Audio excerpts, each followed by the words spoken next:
Alors Emma, qu'est-ce que vous nous préparez aujourd'hui?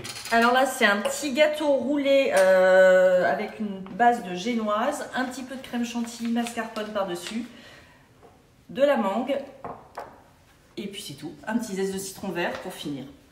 D'influenceuse, comment on devient comment on arrive à écrire un livre? Je crois qu'en fait, c'est toujours le principe des rencontres ou des chemins qui se croisent au bon moment.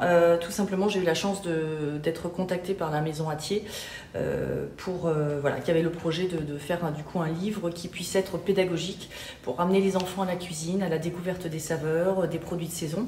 À quoi vous devez votre réussite? D'abord, c'est beaucoup de travail, beaucoup d'heures passées, la chance en fait d'être très bien entourée, d'avoir une petite équipe de testeurs toujours fidèles au poste. Et puis après, je pense que c'est aussi une authenticité, c'est-à-dire que mes recettes, c'est ce que je fais au quotidien, c'est ce que j'aime partager avec mes amis. C'est aussi mes valeurs, le fait d'avoir fait participer mes enfants en cuisine et donner l'envie à d'autres personnes de faire de même. Est-ce que ça tient aussi au nombre de followers?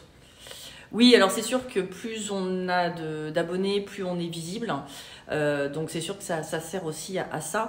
Après, je pense qu'une des spécificités aussi qui est la mienne, c'est que j'adresse une palette assez large de plats, puisque je ne suis pas uniquement salée ou uniquement sucrée. Et là, on vous voit à l'œuvre en cuisine, mais ça reste une charge de travail incroyable de faire un livre. C'est un aboutissement pour vous? Oui, c'est une véritable étape, c'est surtout une très grande fierté. J'avoue que j'ai eu énormément d'émotions quand j'ai tenu le livre dans la main pour la première fois. Ça amène quand même une certaine crédibilité, et en particulier quand on travaille avec des entreprises et qu'on essaye de vendre ses services concrètement. Dire qu'on a écrit un livre édité dans une grande maison d'édition, c'est sûr que ça amène un petit peu de poids. En fait, vous adaptez aux produits de saison. Oui, et d'ailleurs, c'est ce qui est sympa dans les recettes que je propose, c'est qu'après, une recette que je propose pour le printemps pourra être déclinée en été ou en automne en fonction des fruits.